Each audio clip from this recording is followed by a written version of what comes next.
Hello, welcome to my channel. দেখো, আজকে school service কমিশনের পরীক্ষা সংক্রান্ত একটা আর্টিকেল। তো সেই আর্টিকেলটা আজকে তোমাদের সঙ্গে আলোচনা করব। বলছে চলতি মাসের শেষেই এসএসসি পরীক্ষার বিজ্ঞপ্তি, এই সমস্ত বিষয় নিয়ে চর্চা। দেখো, চলতি মাস মানে এই মাস, অর্থাৎ মে মাসের 31শে মের মধ্যে কিন্তু সুপ্রিম কোর্ট রায় দিয়েছিল এসএসসি নোটিফিকেশান দেওয়ার জন্য।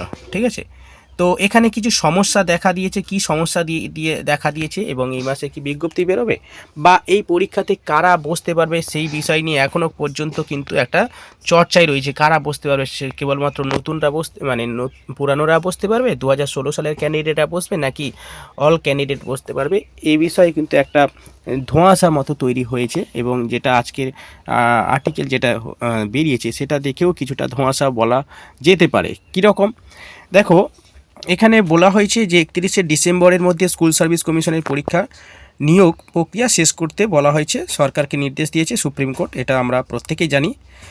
তবে তার আগে 31শে মের মধ্যে কি হচ্ছে, নতুন নিয়োগের যে বিজ্ঞপ্তি সেটাও দিতে বলা হয়েছে। একটা নির্দিষ্ট সময় বেঁধে দেওয়া হয়েছে যে এর মধ্যে সব কিছু করতে হবে।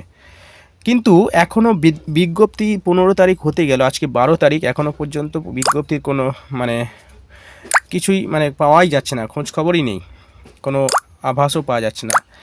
আর কত দিন বাকি, বেশি দিন বাকি নেই ঠিক আছে, আর 20-22 দিন বাকি আছে।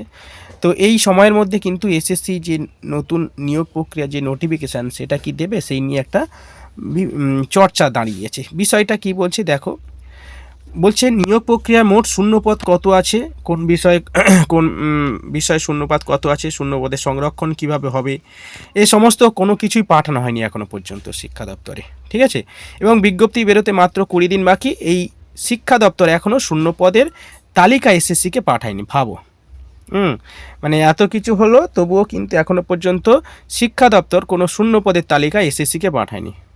আবার 31শে মের মধ্যে নাকি নোটিফিকেশান দেবে। কি করে সম্ভব এটা? আর এই শূন্যপদের তালিকা, এইসব নাটক অনেক দিন ধরে আমরা শুনে এসেছি।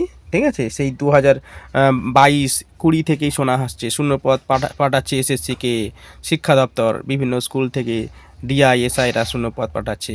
তো আজকে সুপ্রিম কোর্টের রায়ে যখন 31শে মের মধ্যে নোটিফিকেশান দিতে বলা হয়েছে, তো এখনও শিক্ষা দপ্তর শূন্যপদই পাঠায়নি এসএসসিকে। ভাবো কি অবস্থা এখনও।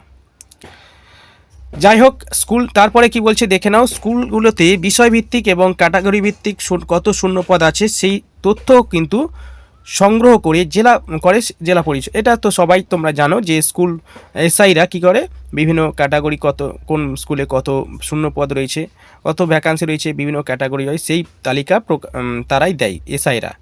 এবং জেলাভিত্তিক স্কুলের শূন্যপদের তালিকা তারা কমিশনকে পাঠায় এসআইরা, এবং কমিশন দপ্তর ভালোভাবে যাচাই করে আবার শিক্ষা দপ্তরকে পাঠায়। শিক্ষা দপ্তর সেই সব শূন্যপদের তালিকা এসএসসিকে পাঠায়, আবার এসএসসি পরে নিয়োগ শুরু করে আর কি। ঠিক আছে, অর্থাৎ শিক্ষা দপ্তর পাঠালে এসএসসি নিয়োগ প্রক্রিয়া শুরু করে, এটা তো নিয়ম।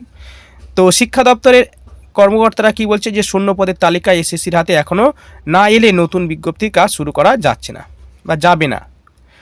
তো অবশ্যই স্বাভাবিক, নতুন শূন্যপদ না আসলে কি করে হবে? শূন্যপদের তালিকা এসএসসির কাছে পৌঁছানো মানেই নতুন নিয়োগ প্রক্রিয়া বিজ্ঞপ্তি সবুজ সংকেত।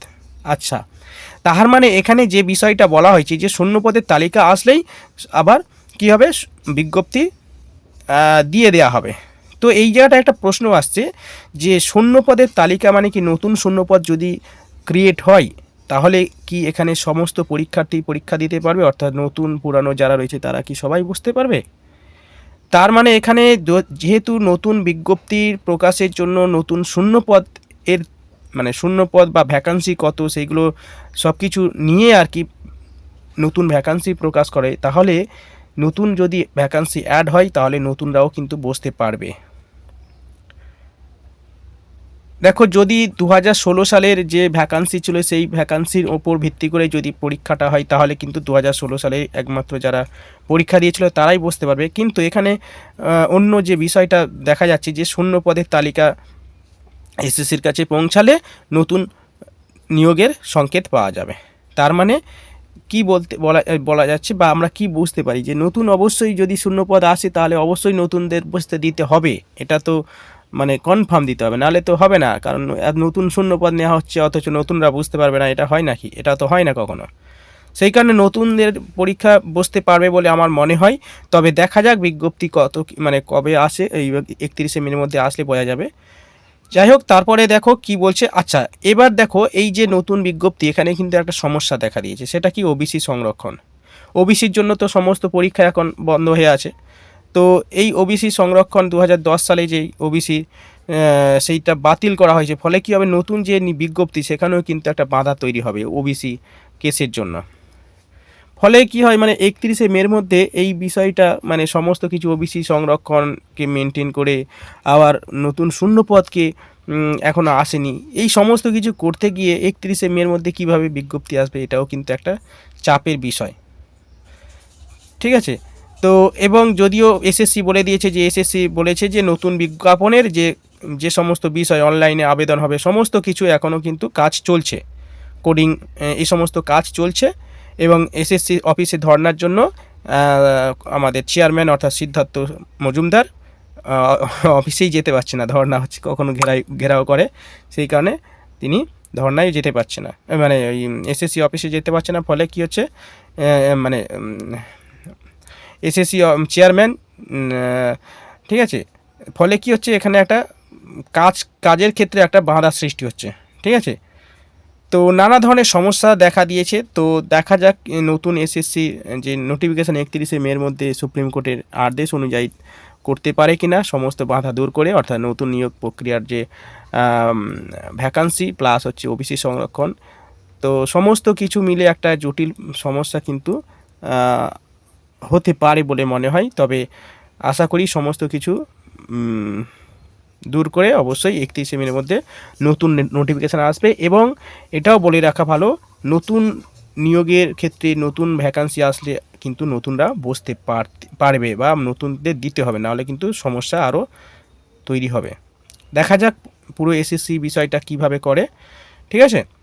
চলো, ভিডিওটা রাখছি এই পর্যন্ত, দেখা হচ্ছে নেক্সট ভিডিওতে।